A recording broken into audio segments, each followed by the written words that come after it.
Hi everyone, Renee here. I wanted to do this quick video for you today in response to so many questions I've been getting from you guys in regards to how to reapply sunscreen on top of makeup. It's an excellent question. It's hugely impractical. We're constantly being instructed to reapply our sunscreen every few hours as though we live in a world where we don't wear makeup. So I'm just going to share with you what I use, what I find to be most effective, and give you my thoughts on some of the options out there. So my first sunscreens video, which I did about 2 years ago, all the sunscreens in there still hold a big place in my heart. I still love them. But I remember how excited I was because that was the first year where I felt like there were actually good options for sunscreen reapplication. So I had a cushion, I had a powder, and I had a mist. In my opinion, I don't feel like any of these reapplication options are ideal for your sole or original sunscreen application.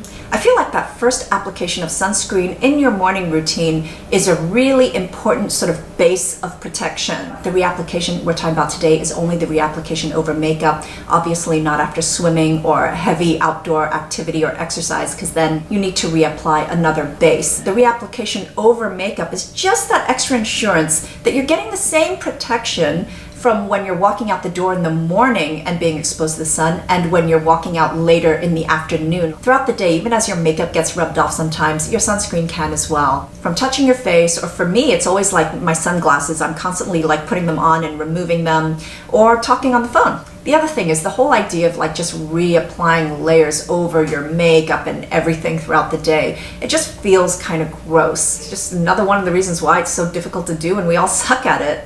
But as long as you have a good double cleansing routine, you're good. Starting with a good oil-based cleanser. That's the only thing I find that will really dissolve a good sunscreen. You follow that up with a great like pore clearing second cleanse and you should be good. Powder is definitely one of my most used forms of sunscreen reapplication, which is kind of strange for me because I generally don't really powder my face ever, but when it comes to the sunscreen powders, I actually really like it because it's so light and weightless. I also feel like it just sort of soaks up any kind of greasiness on the face, or yeah, you can achieve a good even coverage with powder as well, and it won't be heavy. These also tend to be gentler on the skin because they also leave out a lot of the ingredients that are in mineral sunscreens that are required just to make it wearable. So first I want to talk about this one from Max Clinic, which you may have already seen in my oily acne prone skin video. I really love this one. It has an SPF of 46 with a PA of 3+. So this uses 18% zinc oxide and 17% titanium dioxide. So this comes in puff form, which I actually find works really, really well. But it also comes in a brush form as well. And if you don't want to use this puff, you have the option to open it and use your own brush or your own puff. Because this is a powder and it is dry, I tend to be less crazed about like hygiene and bacteria. There's also a high concentration of minerals that are naturally antibacterial in here. But what I do every once in a while after using, I will actually swipe this puff over with alcohol. So this is completely free of silicones, alcohol, talc, PEGs. This is actually a really great product for sensitive skin.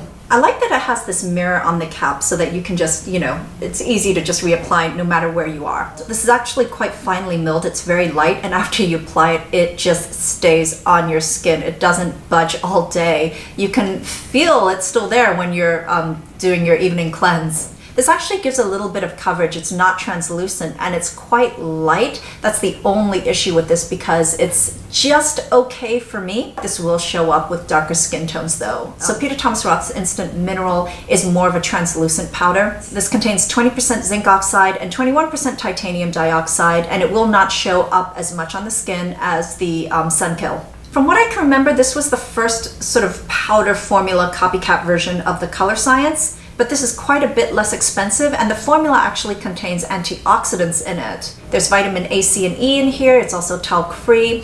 This also contains silicones, but it applies really well. I feel like you can get a good coverage. And with these type of powders, I can tell that it's coming out. I can tell that there is actually a lot that comes out with each swipe.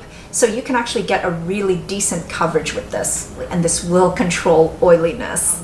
The Colorscience Unforgettable is the original. It's more expensive than the other two, quite a bit more expensive than this. The only notable difference between this and the others is it's waterproof up to 80 minutes. It really is waterproof. I've actually tried and tested it, and water will literally just kind of form little beads on your skin and just roll off. But also this comes in 5 different shades. This one is fair. Fair to me is sort of translucent, but when I use their medium, which is the next tone up from this, it's sort of like I'm wearing mineral powder makeup. I also love Sunscreen Cushions for reapplication. If you saw my What's in My Bag video, you'll see this in there. The problem with most Korean sunscreen cushions is that they all use mineral sunscreens, so it's always very white casty. It shows up on top of my makeup, it's chalky. I'm just not into that whole tone up look, but I love the concept, which is why I did my DIY sunscreen cushion, which I will link down below. That just allows me to use my own sunscreen of choice and control that whole sort of cast situation. But this really is a short-term option and not to be made to be used for like weeks or a month, because your own sunscreen won't have the type of preservatives needed to be in a cushion form for a long time. This is really great to make before short trips with your favorite sunscreen. In the DIY video, I used the Etude House Sun Prize Airy Finish sunscreen. Number one, because it is great. It gives no cast at all. It's great sitting on top of makeup and it will be invisible. But also because it's inexpensive, because sometimes there tends to be wastage when you're making a cushion.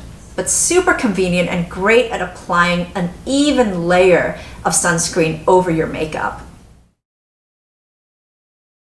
So the only way I believe sunscreen mists should be applied is when you spray it into your hand first, a decent amount into your hand, and then use your hands to spread it over your face like you would a cream, or if you're using it the way you would on your body, which is you're dousing your face with it and then using either your hands or an air puff to smooth it out so you get a good even layer. There have been UV imaging tests that have shown that when you use your sunscreen mist like a setting mist, you're actually getting very little coverage, it's quite sparse, it's not even at all. But the other case for applying mists on your hands first is that the first inactive ingredient in most of these mists will always be alcohol, which is fine when you're misting it on your body, but when you're misting it in your face and you can't control it getting into your eye area, it's pretty much self-inflicted assault.